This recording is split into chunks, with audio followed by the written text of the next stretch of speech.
Good morning. In the gospel today, Jesus sounds really harsh. It almost sounds a little troubling when you first hear what he's saying. It's like where's the love? Where's the acceptance? Where's the mercy?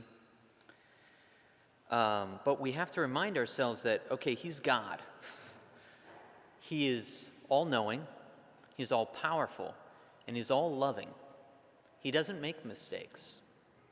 So there's some truth here today. And so if we dig just a little bit, we see it. So there's this interaction with him and this Canaanite woman. The fact that she's Canaanite simply means she's not a Jew. To be a Jew, you're a son or daughter, you're a descendant of Abraham. And it was commonly known that the promise made between God and the world happened through Abraham. So if you're a member of Abraham's house, you're good. And if you're not, then the promise wasn't made with you. And so who knows? The Canaanites, I think they had other gods or goddesses or something. They had a whole different religion. They were a whole different ethnicity. They had different blood. And so they were not part of the promise. And that we might not know when we first hear the gospel story, but that's a key part of the story. And so let's look at this interaction. So she comes up, she asks something seemingly, just like what everyone asks Jesus, Lord, help me. She says, have pity on me, Lord, Son of David. My daughter is tormented by a demon. Okay, we've seen him heal people. We've seen him drive out demons. This is easy stuff for Jesus. And yet, it says, Jesus did not say a word in answer to her. He ignores her. That's the first, dagger. Then the disciples are like, send her away, for she keeps calling out after us. And he says in reply to her, I was sent only to the lost sheep of the house of Israel. Saying very clearly, I was not sent to anyone who wasn't a Jew. And this is where it's like, Jesus, what are you doing? And then she simply says, Lord, help me. And he goes a step further. It is not right to take the food of the children and throw it to the dogs. And you're like, holy cow. But again, before we get to the conclusion, we have to enter into their world. So for the Jews, it was common knowledge. It was well known that the covenant, the promise, was made with Abraham and his descendants. The holiest place on earth for the Jews was the temple. We actually know exactly where it was because there's, so in Jerusalem, if you go to Jerusalem today, maybe some of you have, there's the Wailing Wall. Maybe you've heard of the Wailing Wall before. That isn't the temple. The Wailing Wall is like this massive, 3-story retaining wall that holds up the platform that the temple is built on top of. And so this is like how huge of a thing it was for the Jews. They went to so much work to elevate the temple, to show how important it was, that they built this giant platform, several football fields, and stories off the ground, elevated, and it's still there today.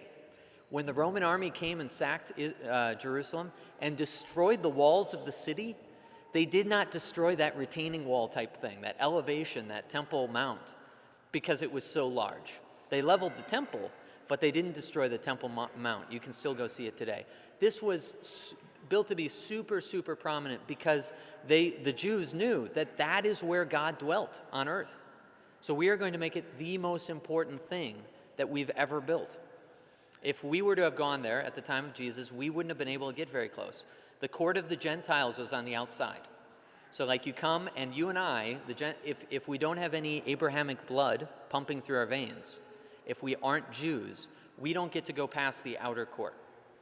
And then there's a court inside from that where the Jewish women had to stop. And then a court inside of that where the Jewish men had to stop. And then you get to the central court where only the priests could go. And then to go into the Holy of Holies, where God dwelt on earth, where the 10 Commandments were kept in this box called the Ark of the Covenant. Only the high priest could go. One person on earth. Only the high priest, once a year at a specific time, they tied a little rope to his ankle so that if he went in and died from seeing the glory of God, they could pull him out because no one could go in after him. That's how sacrosanct this place was. And it was all because the Jews understood that God had promised this great thing to them through Abraham, that they would receive a great land, a great nation, a great people, a huge blessing, and that this was all promised to them. And so when this Canaanite woman comes, who isn't an inheritor of any of this conversation between her and Jesus wouldn't have really been scandalizing to anybody, anyone in the room, herself included. He would have simply been acknowledging what everyone already knew, that the Jews believed the promise was made with them and them alone.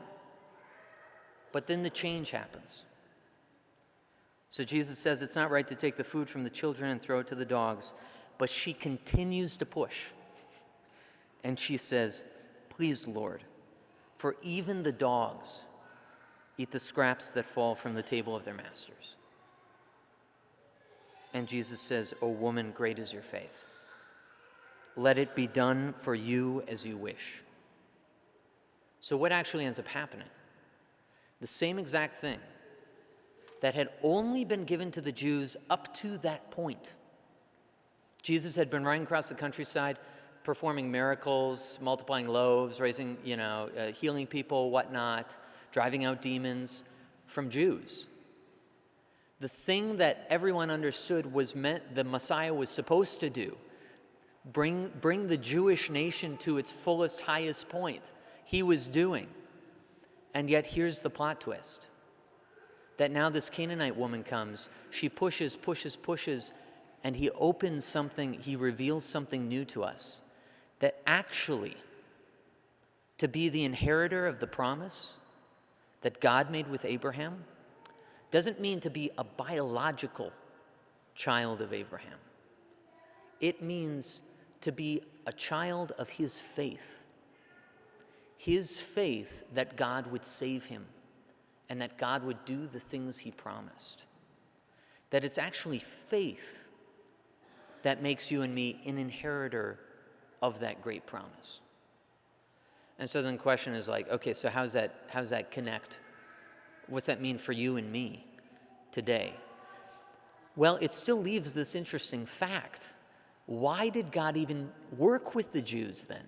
If his plan all along was to save everybody and not just the Jews, then why did he just reach out to the Jews for a while? For like 2,000 years, working only with the Jews, with those who had inherited the promise from Abraham. And it must be, because God keeps working this way, that he wanted to save the world through other people.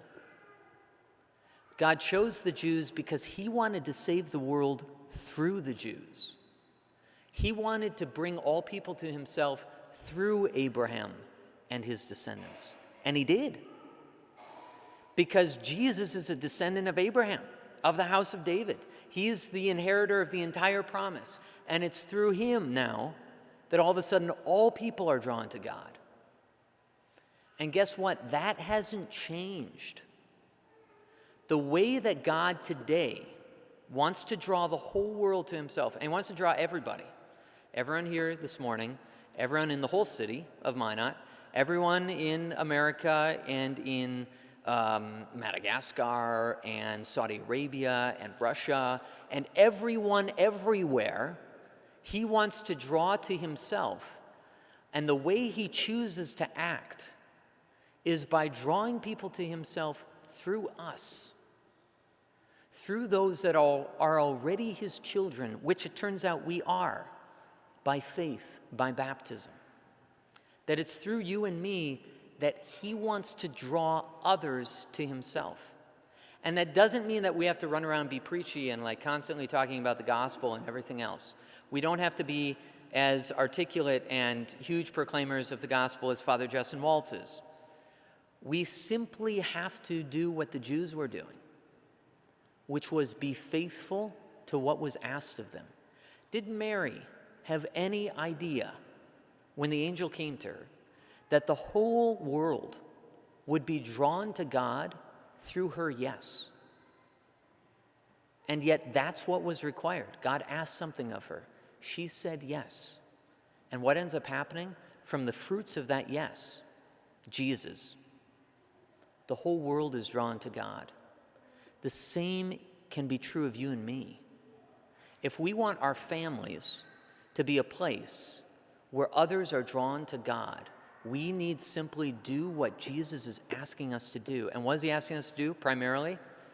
Two things. Call to holiness, which means being good, simply doing the right thing, becoming a holy, virtuous person. And number two, being faithful to the particular call he's given to us. So if that's married life, being faithful to what's required of our married life. If that's religious life, being faithful to the call, the beautiful call to the religious life. If it's being a priest, being faithful to your priesthood. This all makes me think of this, and this is where I'll stop. This makes me think of the sisters that we had in the diocese briefly down in Hague. I don't know if you remember them. Carmelite sisters, they left like last summer or something like that. And they were here for like 4 or 5 years. Bishop Kagan wanted to get them out here. They came, set up a little house. There was like 4 or 5 of them living on the prairie down in Hague, you know, in the way southern part of the diocese in Emmons County. And they ended up having to go back because their mother house got too small, so they got called back. But while they were here, I went to visit them 2 or 3 times. And I was never there more than like 15, 20 minutes. If you've never visited cloistered nuns before, it's a lot of fun. You know, it's almost like a confessional type thing. They sit behind the screen. You're on the other side. If you want to pass anything back and forth, they have like this little turnstile thing, like Lazy Susan. And you like open up your door, you put your thing in, and then you spin it around, and then they open it up and they take it out, and then you can swap stuff that way. And I went down there 2 or 3 times. Every time when I left, when I got back in the car, I had this kind of peace in me that I cannot explain. It happened 2 or 3 times. I can't remember exactly, but it happened every time. I get in the car. I shut the radio off like right away. It was instinctive. It was reflexive, because I encountered something there that was just different than anything I've experienced anywhere else. And they weren't lecturing me on like how to live my life, what to do. You know, we just had like a normal conversation. But in their obedience to what God was asking them to do, I think heaven was popping up on the prairie there, was becoming a reality. And when I went to just be there, I encountered that, such that it affected me. When I left, I was still feeling it. That's what happens when we just do what God's asking us to do and are faithful to our vocation. Jesus, fill our hearts with your Holy Spirit and help us to be desirous to be faithful to our vocations.